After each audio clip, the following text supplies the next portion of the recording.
My name is Taylor Sherman Bowman. I'm doing a presentation on hearing sounds without ears. As you can see on the image above, the cochlear implant has two parts. The external part that goes on the outside of the ear and the internal part of the cochlear implant that goes inside the ear that is surgically implanted. A cochlear implant is designed to restore the sense of hearing. It has a microphone that converts sound into discernible signal, which is a processor that synthesizes signal from a microphone. Then it goes into the transmitter and translator that converts signal from a sound processor into the electrical impulses, which is a series of electrodes that collect the impulses from the translator and distribute them into different nerves in the auditory system. Which then leads to the next slide that we have. There's two different types of hearing devices that can help you. You have the hearing aid, which you can see on the image above, and the cochlear implant. They're two completely different things. For a hearing aid, it will help enhance your hearing rather than restore your hearing. So, by working through the structure of the inner ear, specifically the basilar membrane process called the frequency to plane mapping, which enables the brain to discard sounds and patterns. And in fact, the implant acts as a go-between that the sound can reach the basilar membrane as deep vibration.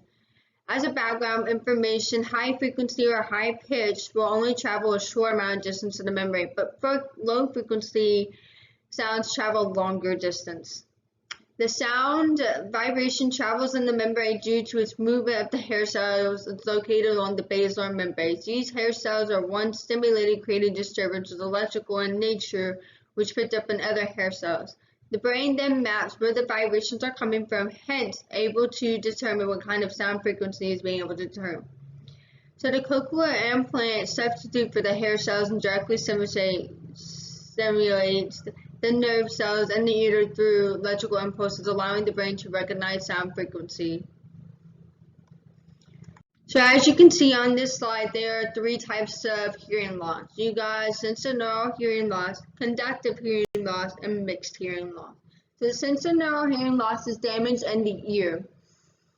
So you're unable to hear with anything, so the hair cells have deteriorated, they're gone, they're no longer of use. Then you have conductive hearing loss, which makes it hard for sound to get into your inner ear, which is in the backbone that you have right here. Many people with cochlear implants are easily able to restore their hearing before having to decide going down that route.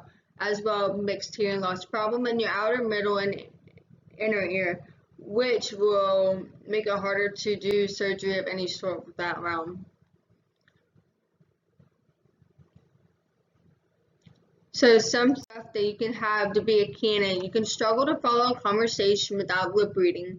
You can somewhat hear in quiet environments but not in a busy environment. You have severe or profound hearing loss with no benefit to the hearing aid. So as I said before, hearing aids are able to enhance of what you can already hear. You can have a certain amount of decibels, but then they can change it to where you're able to hear a little bit better. Whereas with cochlear implants, you have either really no hearing at all, you have a little bit, but it's not enough to get you through. So as where I am, I have cochlear implants. I currently don't have them in because I don't know where I placed them, but I'm able to talk very clear and everything throughout having speech growing up and everything. But I think I have one of them right here. So you can have where it shows closely. There is the T-mic, which transmits all the sound through here. Then you have the little volume control and the settings that you have. Then you have the cord that transmits into this. That goes up to you and you just place it on the side of your ear.